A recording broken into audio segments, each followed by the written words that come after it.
اعوذ باللہ من الشیطان الرجیم، بسم اللہ الرحمن الرحیم۔ معزز ناظرین، میں AQ چنگاری چینل کی جانب سے آپ کو خوش آمدید کہتا ہوں۔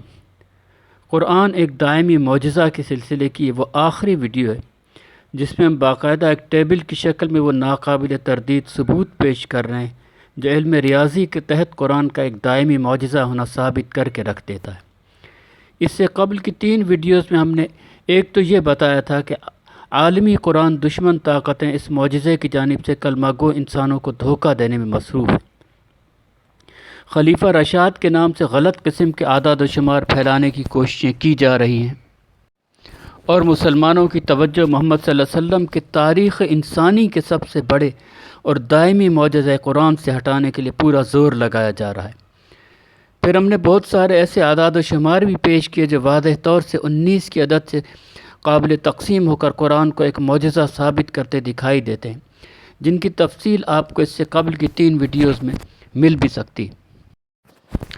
اس طرح ہم نے قرآن کے حروف، آیتوں اور صورتوں سے متعلق کافی سارے اعداد و شمار پیش کیے جن سے قدم قدم پر واضح ہوتا ہے کہ قرآن عددی ضابطوں کے مطابق ایک خاص ترتیب سے موجود ہے، اور قرآن کی ان ضابطوں کے ساتھ آج بھی موجودگی خود اس بات کا بھی ثبوت فراہم کر دیتی ہے کہ یہ آج تک محفوظ بھی چلا آ رہا ہے۔ ابھی اسی قسم کے اور بھی ضابطے اور اعداد و شمار موجود ہیں، لیکن اب سوال یہ پیدا ہوتا ہے کہ کیا ان ضابطوں کو قرآن کا معجزہ قرار دیا جا سکتا ہے یا یہ سب اتفاق کی کارستانی ہے؟ قرآن کے ان ضابطوں کو اتفاق قرار دینے کی سب سے وزنی دلیل اگر دی جا سکتی ہے تو وہ یہی کہ قرآن ایک ضخیم کتاب ہے جس میں 6000 سے بھی زیادہ آیتیں موجود ہیں۔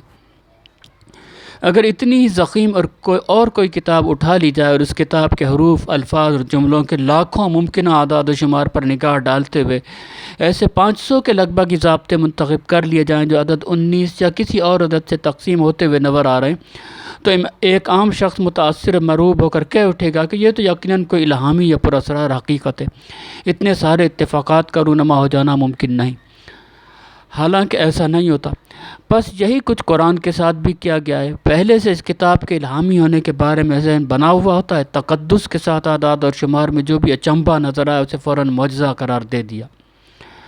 اب یہ دلیل کس حد تک درست اور حقیقت پر مبنی ہے، ہمیں اس کا جائزہ لینا ہے۔ در حقیقت جہاں پر ہمیں اتفاق کے متعلق ریاضی کے علم کی ضرورت پڑتی ہے، خصوصاً اس حقیقت کو مد نظر رکھتے ہوئے کہ اتفاق ایک ریاضی کی باقاعدہ اصطلاح بھی ہے۔ اتفاق کی ایک حد ہوتی ہے اور یہ حد مختلف انسانوں کے لیے مختلف ہو سکتی ہے۔ اگر 10 سکوں کو اچھالا جائے اور ہر سکے میں ہیڈ ہی آئے تو یہ نتیجہ یقیناً حیرت میں مبتلا کر دینے والا ہے، لیکن اسے کسی طور بھی معجزہ قرار نہیں دیا جا سکتا بلکہ یہ اتفاق ہی۔ لیکن اگر 30 سکوں کو اچھالا جائے اور ہر سکے میں ہیڈ ہی آتا ہے تو شاید یہ بھی ایک اتفاق ہی ہوگا، لیکن کیا ایسا ہونا عملاً ممکن ہے؟ اگر ایسا ہونا بھی عملاً ممکن ہے تو کیا 10,000 سکوں کو اچھالا جائے تو بھی تمام کے تمام ہیڈ آ سکتے ہیں؟ اگرچہ اس کا بھی کاغذی امکان موجود ہے، لیکن ماہرین ریاضی ایک حد متعین کرتے ہیں اور کہہ دیتے ہیں کہ امکان اگر ایک مخصوص حد سے بھی کم ہو جائے تو اسے صفر ہی مانا جانا چاہیے، عملاً ویسا ہونا ممکن نہیں۔ بس جہاں تک اتفاق کی بات ہے، اس میں کوئی شبہ نہیں کہ سکوں کی تعداد کتنی ہی کیوں نہ ان سب میں ہیڈ ہی آنے کا امکان ضرور بنتا ہے، لیکن امکان بننا ایک الگ بات ہے اور واقعتاً ایسا ہو جانا دوسری بات ہے۔ دوسرے الفاظ میں کاغذی امکان ایک الگ چیز ہے اور حقیقی امکان ایک الگ چیز ہے۔ قرآن کی درج ذیل آیت میں غالباً گمان اور حق کے مابین اسی فرق کی نشاندہی بھی کی گئی ہے کہ بے شک گمان حق کی ضرورت کو پورا نہیں کرتا۔ کائنات کی تخلیق کے بارے میں بحث کرتے ہوئے اسی اتفاق یا خدا کی گتھی کو سلجھانے میں انسانوں اور خصوصاً دانشوروں نے صدیوں ٹھوکریں کھائی ہیں۔ بالکل ابتدا میں جب انسان پر سورج، چاند اور ستاروں کی حقیقت عیاں نہیں ہوئی تھی، وہ ان اجسام کو پراسرار طاقتیں اور ہستیاں سمجھتا رہا۔ لاعلم انسانوں کی جہالت کا فائدہ حکمران سیاسی طبقے نے ہمیشہ خوب اور جھولی بھر کر سمیٹا ہے۔ ان حکمرانوں نے خود کو سورج اور چاند کا رشتہ دار قرار دے کر کمزور، بدحال اور جاہل عوام کا صدیوں تک استحصال کیا۔ جب نشأت ثانیہ کا دور آیا اور مذہب کے نام پر فریب اور جھوٹ کے پردے بننے والوں سے اقتدار کی کنجیاں نام نہاد سائنس کے علمبرداروں کے ہاتھ میں آئیں، تو فریب اور مکر میں مذہب کے نام پر استعمال کرنے والوں سے بھی 4 ہاتھ آگے نکل گئے۔ اصل حقیقتوں اور سچائیوں پر جھوٹ کے پردے ڈال کر جھوٹ کو سچی سائنس کے لباس پہنا کر آج تک بدحال انسانوں پر ان کی حکمرانی قائم ہے۔ تازہ ترین حقیقت ڈارون کے نظریے ارتقاء کی ہے۔ اس نظریے کو صحیح ماننے کے لیے اتفاقات کے ایک طویل سلسلے پر ایمان لانے کی ضرورت پڑتی ہے، اور اگر ان اتفاقات کا حقیقت پسندانہ جائزہ لیا جائے تو زندگی کا بغیر کسی خالق کے بن جانا عملاً ناممکن ہے، اور یہ بات بہت پہلے عیاں ہو بھی چکی تھی۔ ڈارون کا نظریہ طاقتور اور بدمعاش حکمرانوں کے اقتدار کے تحفظ کے لیے ایک ڈھال کی حیثیت رکھتا تھا، اور موجودہ ظالم حکمران اب بھی اس کی ضرورت محسوس کر رہے ہیں، اس لیے وہ اسے پوری قوت سے پروپیگنڈا کرتے ہوئے اس طرح پیش کرتے چلے آ رہے ہیں گویا وہ ایک مستند سائنسی حقیقت بن چکا ہو۔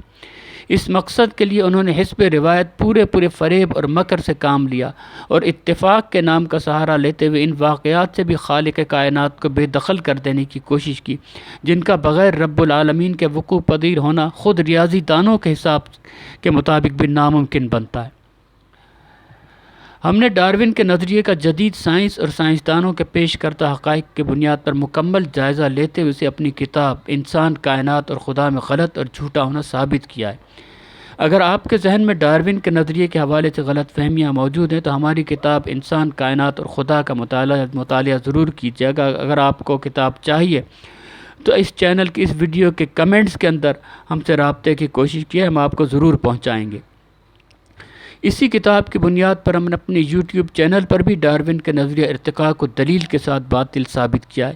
ہمارے چینل سے منسلک رہیے، آپ کو ایسے سارے فریب کے تانوں بانوں سے نکال کر انشاءاللہ صاف ستھرا حق نظر آ جائے گا۔ آئیے اب اس اصل سوال کی جانب واپس پلٹتے ہیں کہ کیا جن عددی ضابطوں کا تذکرہ ہم نے کیا وہ سب متفرق قسم کے اعداد نہیں؟ یوں تو ہم کسی بھی ضخیم کتاب کو پکڑیں تو اس میں ہزاروں الفاظ اور جملے ملیں گے۔ ان ہزاروں الفاظ اور حروف کے اعداد و شمار کو مختلف ترتیب میں رکھ کر لاکھوں ممکنہ اعداد حاصل کیے جا سکتے ہیں، اور ان میں 19 سے قابل تقسیم ہزاروں نکل سکتے ہیں۔ اس وقت بہت ساری ویب سائٹس ایسی ہیں جہاں 19 سے متعلق اعداد و شمار کو اسی بنا پر اتفاق قرار دینے کی بات کی جا رہی ہے کہ ایسا اتفاق تو بہت ساری کتابوں میں تلاش کر کے دکھایا جا سکتا ہے۔ کئی ناقدین نے تو باقاعدہ مثالیں تک پیش کی ہیں کہ دیکھو فلاں کتاب کے اس مضمون میں 7 یا 19 سے متعلق کتنے سارے اعداد نکل آئے۔ ہمارا کہنا یہ ہے کہ ہم نے ایک بڑی جھیل سے بالٹی بھر پانی نکالا اور اس پانی میں حیرت انگیز کمالات محسوس کیے۔ اب یہ تحقیقی اداروں کا کام ہے کہ توجہ دیں اور تحقیق کر کے دیکھیں کہ اصل حقیقت کیا ہے۔ اگر ایسے ہی عددی ضابطے کسی تورات یا انجیل کے نسخے میں نکل آتے تو نہ جانے کتنی قوت سے اس کا ڈھنڈورا پیٹا جا رہا ہوتا، اور تحقیق کی جانب توجہ دلانے والے کو نہ جانے کتنے انعامات و اکرام سے نوازا جا رہا ہوتا۔ ہمارا یہ بھی کہنا ہے کہ کیا معلوم قرآن کے انہی ضابطوں میں مسلمانوں کے لیے وہ پاسورڈ، خفیہ کوڈ چھپے ہوئے ہیں جن کے ذریعے ہم کائنات کی بہت ہی زبردست قوتوں کو مسخر کرنے کے قابل ہو جائیں۔ آخر سلیمان علیہ السلام کے دربار میں جس شخص نے پلک جھپکنے میں سبا کی ملکہ کا تخت لا کر رکھ دیا تھا، اسے بھی تو کتاب کا ہی علم تو عطا ہوا تھا۔ قرآن تو محمد صلی اللہ علیہ وسلم پر نازل ہونے والی وہ کتاب جسے خود محمد صلی اللہ علیہ وسلم نے اپنا معجزہ قرار دیا ہے۔ کیا معلوم کہ غیر مسلم قوموں نے جو قرآن کے ہزاروں نسخے لے کر نصف صدی تک تحقیق کی وہ اسی مقصد کے لیے کی گئی ہے کہ کائناتی قوتوں کے کوڈز معلوم کیے جا سکیں۔ کیا پتہ قرآن کے اندر کتاب کے وہ علوم بھی موجود ہوں جو کہ وقت اور فاصلے کی گتھی کو بھی سلجھا کر رکھتے تھے۔ کیا پتہ ان علوم سے آگہی کے بعد آج کا انسان بھی پلک جھپکتے میں ٹنوں وزنی اشیاء میلوں دور کی مسافت پر منتقل کرنے کے قابل ہو جائے، اور اس کے لیے اہرام مصر کا بن جانا بھی کوئی معمہ نہ رہے۔ کیا پتہ برمودا ٹرائی اینگل کا معمہ بھی قرآن ہی کے پوشیدہ کوڈز کے ذریعے حل ہو سکتا ہو۔ کم از کم ہمارا تو یہ عقیدہ ہے کہ تمام الہامی کتابوں میں سب سے مستند اور سب سے بہتر اور محفوظ کتاب قرآن ہی ہے۔ لیکن ہم اللہ کی یہ سنت بھی دیکھتے ہیں کہ وہ انسان کو بغیر سعی اور محنت کے اتنے آرام سے کامیابی عطا نہیں کر دیتا۔ مریم علیہ السلام کو بھی زچگی کی تکلیف میں حکم ہوا کہ کھجور کے تنے کو ہلائے گی اور زور لگائے گی جب ہی کھجوریں ملیں گی۔ ہمیں بھی اجتماعی طور سے زبردست ریسرچ اور تحقیق کی ضرورت ہے، کم از کم ہمارا تو پورا گمان اسی بات پر ہے۔ بہرحال ہم یوں کرتے ہیں کہ صرف قرآن کی پہلی مختصر سی آیت کو لے لیتے ہیں جس کے اندر 4 الفاظ اور 19 حروف ہیں، اور دیکھتے ہیں کہ اس آیت کی تشکیل اور قرآن میں اس کے مختلف مقامات پر آنے میں 19 سے متعلق کتنے اور کس نوعیت کے ضابطے پائے جاتے ہیں، اور یہ ضابطے امکان کی ریاضی کے مطابق کیا کہتے ہیں۔ ہم قرآن کے صرف پہلی آیت کے اعداد و شمار ایک ٹیبل کی صورت میں آپ کے سامنے پیش کرتے ہیں۔ یہ ٹیبل بہت سادہ اور عام فہم ہے۔ ذرا سی عقل و دانش رکھنے والا شخص اس ٹیبل کو بآسانی سمجھ سکتا ہے۔ اس ٹیبل میں اے سے لے کر کے تک کل 11 کالم ہیں، جن کی مختصر تفصیل کچھ اس طرح سے ہے کہ دیکھیے 4 الفاظ ہیں، بسم اللہ الرحمن الرحیم، 1 2 3 4، جن کے ساتھ کالم اے میں لکھا ہوا ہے۔ ان کے ساتھ 3 4 6 6 لکھا ہوا ہے، یعنی بسم کے اندر 3 حروف ہیں، اللہ میں 4 حروف، الرحمن میں 6 اور الرحیم میں 6۔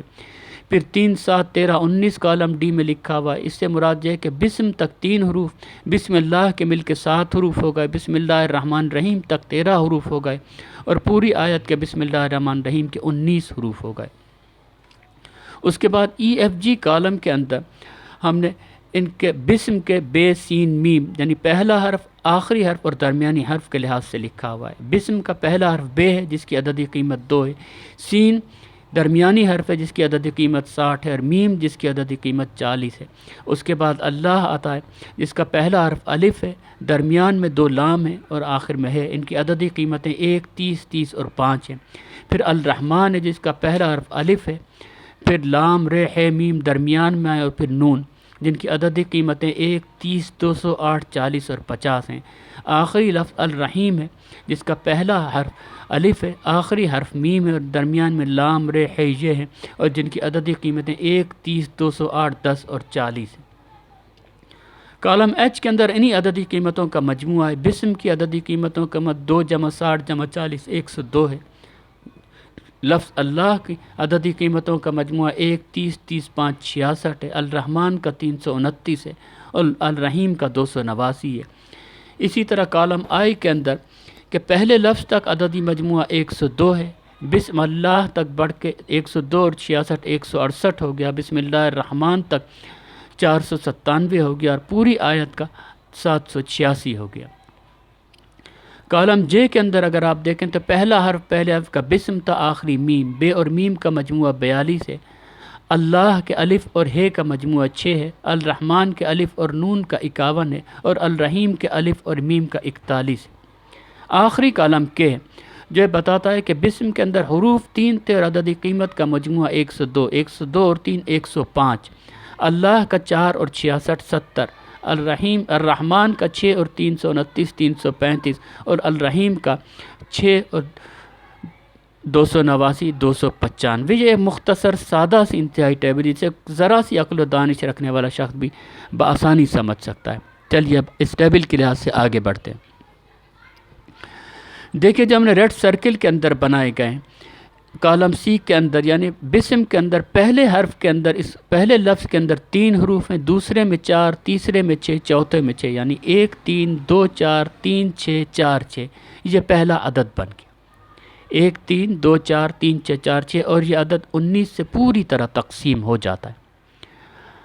آگے بڑھتے ہیں، کالم ڈی کے پر آ جائیے۔ پہلے ہم نے بتایا تھا کہ پہلے لفظ تک 3 حروف تھے، دوسرے تک 7 ہو گئے، تیسرے تک 13 اور چوتھے تک 19، تو عدد حاصل ہوا 1 3 2 7 3 13 4 19، اور یہ عدد بھی 19 سے پوری طرح تقسیم ہو جاتا ہے۔ آگے بڑھتے ہیں، بسم کی عددی قیمتیں 2 60 اور 40 تھیں، اسی طریقے سے اللہ کی 1 30 30 5 تھی، الرحمن کی 1 30 208 40 50، اور الرحیم کی 1 30 208 10 40 تھی۔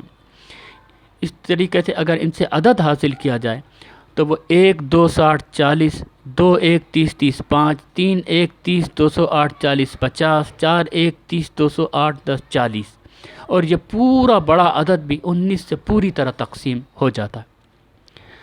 اگر ہم اسی عدد کو مزید ایکسپینڈ کریں، یعنی بسم جو لفظ ہے اس کے اندر اس طریقے سے رکھیں کہ پہلا لفظ بسم ہے، اس لفظ کے پہلا حرف بے ہے جس کی 2 سین 2 60 میم 3 40، دوسرا لفظ اللہ ہے 2 جس کا الف 1 1، لام 2 30، پھر لام 3 30، پھر ہے 4 5، الرحمن، تو ایک بہت ہی طویل عدد اس طریقے سے حاصل ہو جاتا ہے، اور یہ عدد بھی 19 سے قابل تقسیم۔ آج بھی کم ہی کیلکولیٹر یا کمپیوٹر ایسے ہوں گے جو اتنے بڑے عدد کو بھی 19 سے تقسیم کر کے دکھا سکے۔ آگے بڑھتے ہیں، ہم نے ایچ کالم میں بتایا تھا کہ پہلے تک پہلے لفظ کا مجموعہ بسم کا عددی قیمتوں کا مجموعہ 102 ہے، دوسرے کا 66، تیسرے الرحمن کا 329 اور چوتھے کا 289۔ جو عدد حاصل ہوتا ہے وہ 1 102 2 66 3 329 4 289، اور یہ عدد بھی 19 سے پوری طرح تقسیم ہو جاتا ہے۔ آگے بڑھتے ہیں۔ پہلے لفظ تک بسم تک مجموعہ 102 تھا، دوسرے تک 168 ہو گیا، تیسرے تک 497 ہو گیا اور چوتھے تک 786 ہو گیا۔ اس طرح جو عدد حاصل ہوا 1 102 2 168 3 497 4 786، اور یہ عدد بھی 19 سے پوری طرح تقسیم ہو جاتا ہے۔ آگے بڑھتے ہیں۔ پھر ہم نے بتایا تھا پہلے اور آخری ہر لفظ کے حروف کا، جیسے بسم کے بے اور میم کا 42، پہلے کا 1 کا 42، 2 کا 6، 3 کا 51 اور 4 کا 51۔ اس طرح یہ عدد بھی 1 42 2 6 3 51 4 41، یہ پورا عدد بھی 19 سے پوری طرح تقسیم ہو جاتا ہے۔ اسی طرح آخری کالم کے تھا، جس کے اندر بسم کے 3 حروف اور اس کی عددی قیمتوں کا مجموعہ 102 کا مجموعہ 105 تھا، 1 کا 105، 2 کا 70، 3 کا 335 اور 4 کا 295، اور یہ عدد بھی پوری طرح 19 سے تقسیم ہو جاتا ہے۔ اس سے قبل کہ ہم اس ٹیبل کے اعداد و شمار کا تجزیہ کریں، آپ سے درخواست کرتے ہیں کہ آپ لہجے کے ہمارے اب تک کے دیگر سارے اعداد و شمار جو ہم نے قاف کے نے 57، نون صاد 57، 152، جتنے اعداد و شمار 19 کے ہیں، ایک لہجے کو سب کو چھوڑ دیجئے، صرف اس سادہ سے ٹیبل کے اعداد و شمار سے جو نتائج ہم سامنے رکھ رہے ہیں صرف انہی تک محدود رہتے ہوئے غور کیجئے۔ یہ سادہ سی ٹیبل 8 اعداد پیش کر رہی ہے، 8 لحاظ سے 19 کے عددی ضابطے میں مقید و محدود ہے۔ 19 کا عدد بہت بڑا عدد ہے۔ ایک سکے کو اچھالنے پر صرف 2 امکانات ہوتے ہیں، ہیڈ یا ٹیل۔ اسی طرح لڈو کے ایک پانسے چھکے کو اچھالنے میں 6 مختلف امکانات بنتے ہیں، 1 سے 6 تک کوئی بھی عدد آ سکتا ہے۔ اگر 8 پانسوں کو اکٹھا اچھالا جائے تو 8 کے 8 میں اوپر 6 کا ہی عدد آئے، یہ نتیجہ حاصل کرنا اتنا آسان نہیں ہے۔ آپ خود 8 پانسے لے کر مہینوں کوشش کر کے دیکھ لیں، آپ اس کو بہت ہی مشکل اور تقریباً ناممکن ہی قرار دینے پر مجبور ہو جائیں گے کہ 8 پانسے پھینکنے پر 8 کے 8 پانسوں کے اوپر 6 ہی عدد آئے۔ چلیے کبھی اتفاق سے ایسا ہو جائے، اگر یہ مان بھی لیا جائے کہ 8 کے 8 پانسوں میں اتفاق سے اوپر 6 کا عدد لایا جا سکتا ہے، لیکن جہاں تو عدد 19 ہے، ایسے 8 پانسے پھینکے جائیں جن کی 19 طرفیں ہیں، اور 19 طرفوں والے 8 پانسے پھینکے جائیں اور ہر پانسے کے اوپر 19 ہی آئے۔ ذرا انصاف سے بتائیے کہ عملی طور سے ایسا ہونا ممکن ہے؟ کاغذی امکان ایک الگ چیز ہے، وہ امکان تو 1 ارب سکوں کے بھی اچھالے جانے پر سب کے اوپر ہیڈ آنا ممکن قرار دیتا ہے، لیکن کاغذی طور سے واقعتاً اور حقیقتاً ایسا ہو جانا بہرحال کسی طور ممکن نہیں۔ اس کی وجہ سائنسدان اور دانشور یہی قرار دیتے ہیں، آپ بھی واقف ہوں گے کہ ہماری اس کائنات میں ایک لا آف رینڈم ڈسٹریبیوشن کا قانون کار فرما ہے۔ ایک علاقے میں 1000 بچے پیدا ہوں تو یہ فطرت کا قانون ایسا ہی کرتا ہے کہ بچوں میں تقریباً آدھے لڑکے اور آدھے لڑکیاں ہوں گے، حالانکہ کاغذی امکان کی روح سے سارے لڑکے یا ساری لڑکیاں بھی پیدا ہو سکنی چاہیے، لیکن صدیوں سے ایسا واقعتاً ہو نہیں رہا۔ بالکل اسی طرح آپ رینڈملی کوئی 10 بڑے بڑے عدد ایسے ہی بے سوچم سے کاغذ پر لکھ دیں، جیسا کہ ہم نے یہ 6 عدد نیچے لکھے ہوئے وغیرہ وغیرہ۔ یہ اعداد لکھ کر آپ ان لکھے گئے 10 اعداد میں سے کیلکولیٹر لے کر ایسے اعداد الگ کریں جو کہ 19 سے مکمل تقسیم ہو جاتے ہیں، تو مشکل سے 1 یا 2 یا 3 ہی ایسے عدد مل پائیں گے، اور اس کی وجہ وہی لا آف رینڈم ڈسٹریبیوشن۔ یہ جتنے جوئے خانے ہیں وہ سب اسی لیے کامیابی سے چل رہے ہیں کہ سب جگہ لا آف رینڈم ڈسٹریبیوشن چل رہا ہے۔ تاش کے 52 پتے پھینٹ کر بانٹے جائیں تو 4 مختلف اشخاص میں سے ایک کے پاس سارے اینٹ کے پتے، دوسرے کے پاس سارے پھول کے پتے، تیسرے کے پاس پان کے پتے اور چوتھے کے پاس حکم کے پتے آ جائیں، یہ رینڈملی ناممکن ہے۔ ہاں اس صورت میں ممکن ہو سکتا ہے جب بانٹنے سے قبل تاش کی گڈی کو چالاکی سے بائسڈ طریقے سے اس ترتیب میں لایا جائے کہ بانٹنے پر ہر کھلاڑی کے پاس الگ الگ کلر کے پتے ہی پہنچے۔ یاد رکھیے گا رینڈم کا اپوزٹ بائسڈ ہوتا ہے۔ لڈو کا ایک پانسا بار بار 6 کا عدد ہی دیتا چلا جائے تو اس پانسے سے لڈو کھیلنا ہی شاید ممکن نہ رہ پائے۔ اس پانسے کو ناکارہ قرار دے کر ایک طرف ڈال دیا جائے گا اور فوراً کسی نئے اچھے پانسے کا بندوبست کیا جائے گا جو پانسا رینڈملی 1 سے لے کر 6 تک سارے 6 کے 6 اعداد پھینکنے پر مہیا کرتا رہے۔ اگر ان عام فہم سیدھی سی مثالوں سے بات آپ کی سمجھ میں آ جائے تو صرف بسم اللہ الرحمن الرحیم کی پیش کردہ سادہ سی ٹیبل میں ہم نے جو 8 اعداد حاصل کیے، ایسا کیوں کر ممکن ہو سکتا ہے کہ وہ 8 کے 8 اعداد 19 سے مکمل طور سے تقسیم ہوتے چلے جائیں؟ اس کا غیر متعصبانہ اور عقلی جواب ایک ہی ہے کہ یہ آیت بسم اللہ الرحمن الرحیم کسی ذی عقل ہستی نے نہایت سوچ سمجھ کر اور باقاعدہ ارادے سے اس طرح حروف کو ترتیب دے کر بنائی ہے کہ وہ یہ نتیجہ فراہم کرے۔ معزز ناظرین، اگر ایک دکان کے شوکیس کے اندر آپ کی نظر پڑتی ہے جہاں 10 سکے ایک ترتیب سے پڑے ہوں اور ہر سکے کے اوپر ہیڈ ہی ہو، تو آپ اسی منطقی اور عقلی اور درست نتیجے تک ہی پہنچیں گے کہ ان سکوں کو کسی ذی عقل شخص نے ارادے سے اس طرح رکھا ہے۔ آپ یہ تسلیم نہیں کریں گے کہ ایک قطار میں رکھے ہوئے 10 سکے جن میں ہر ایک کے اوپر ہیڈ یہ بس دکاندار نے تو اچھال کر پھینکے ہوں گے اور وہ سب سکے اس طرح اوپر ہیڈ لیے قطار کی شکل میں ترتیب سے طے پا گئے ہوں گے۔ اگر آپ میری اس بات سے اتفاق کرتے ہیں تو آپ کو اس حقیقت کو بھی تسلیم کر لینا چاہیے کہ آیت بسم اللہ الرحمن الرحیم کے حروف کی ترتیب بھی کسی ذہین ہستی کی ترتیب کرتا ہے، یہ کوئی عام ترتیب قرار دی ہی نہیں جا سکتی۔ دوسرے اور سادہ اور صاف الفاظ میں آیت اللہ رب العالمین کی نازل کردہ آیت ہے۔ اسی قرآن کی آیت ہے جس میں قرآن میں اللہ چیلنج دیتا ہے کہ ایک صورت ہی ایسی بنا کر لے آؤ۔ یہ جو سادہ سی ٹیبل 8 طرح سے 19 کے عددی ضابطے پر پورا اتر رہی ہے، اگر اس نتیجے کو 6 طرفہ 500 میں تبدیل کر کے بیان کیا جائے تو یہ ایسا ہی گویا 13 500 کو اکٹھا اچھالا جائے اور ہر پانسے کے اوپر 6 کا عدد ہی آئے، یا ایک پانسے کو 13 دفعہ پھینکا جائے اور ہر دفعہ اس پانسے کے اوپر 6 کا عدد ہی آئے، یا 34 سکوں کو اچھال کر پھینکا جائے اور ہر سکے پر ہیڈ ہی اوپر آئے، یا ایک سکے کو 34 دفعہ اچھالا جائے اور ہر دفعہ اس سکے کے اوپر ہیڈ ہی آئے۔ 34 تو بہت دور کی بات ہے، ہم آپ سے ایک سادہ سا تجربہ خود کر لینے کا کہیں گے۔ صرف 20 سکے لیں، انہیں ایک ہفتے تک روزانہ 20 بار اچھال کر دیکھتے رہیں، آپ خود لاچار ہو کر اسی نتیجے پر پہنچ کر رہیں گے کہ اتفاق کی روح سے ایسا ممکن ہی نہیں کہ عملی طور سے 20 سکوں کو اچھالا جائے اور ہر سکے کے اوپر صرف ہیڈ ہی آئے۔ اگر 20 سکوں کو اچھال کر ہر ایک کے اوپر ہیڈ ہی لانا عملی طور سے ناممکن نظر آ جائے تو کیا 34 سکوں کو اچھال کر ایسا کرنا کسی طور بھی ممکن ہو سکتا ہے؟ بس معزز ناظرین، مکمل قرآن کے تمام عددی ضابطے تو ایک طرف، وہ تو کروڑوں اربوں خربوں میں سے بھی ایک امکان کو ظاہر کرتے ہیں۔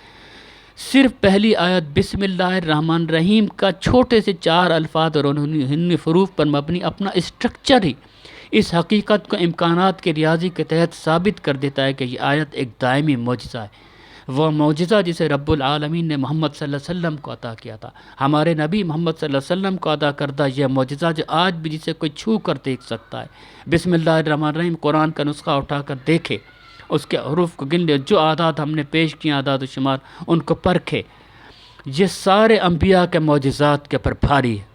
آج کوئی سمندر کو پھٹتا ہوا نہیں دیکھ سکتا، عصا کو سانپ بنتا نہیں دیکھ سکتا، لیکن یہ دائمی معجزہ ہے، اس معجزے کی نوعیت دائمی ہے۔ کوئی بھی آج بھی صدیوں پرانا قرآن کا نسخہ اٹھا کر لائے، اس کے اندر سے یہ سارے اعداد و شمار جو ہم نے پیش کیے ان کے نکالے اور محسوس کرے۔ معزز ناظرین، ہم نے اپنی کتاب قرآن اور عددی ضابطے میں اسی آیت کے 31 کمالات پیش کیے، وہ بھی بہت سادہ اور عام فہم ہیں۔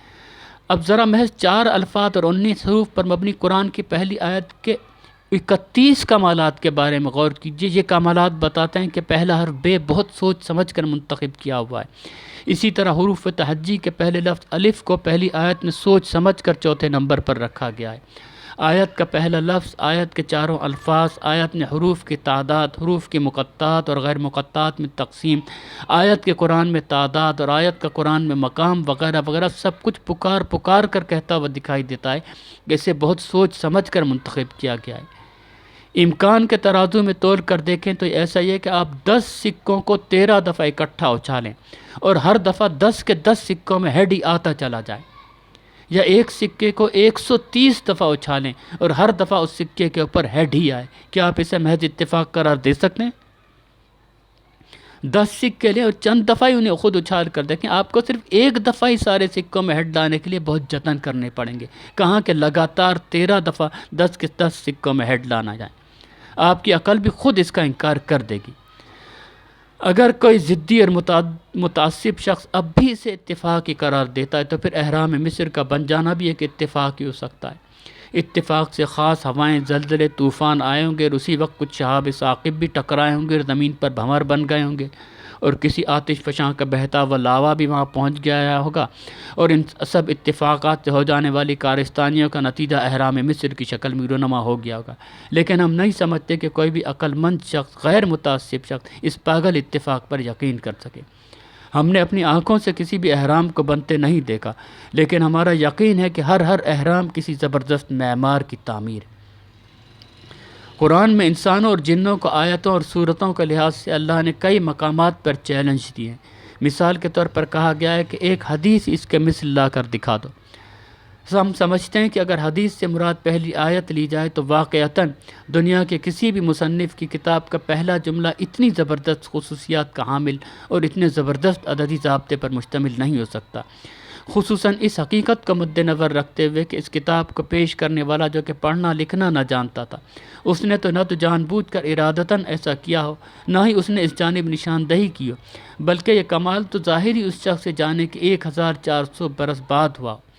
آج اگر کوئی مصنف چاہے تو ارادتاً اپنی کتاب میں اسی سے ملتا جلتا بنا سکتا ہے جملہ جو ایک عددی ضابطے کی عکاسی کرتا ہو، لیکن زمین آسمان کا فرق ہوگا اس کے پیش کردہ جملے اور 1400 برس پہلے انسان کو اللہ کی جانب سے عطا کی جانے والی کتاب کے جملے کے معجزہ ہونے میں۔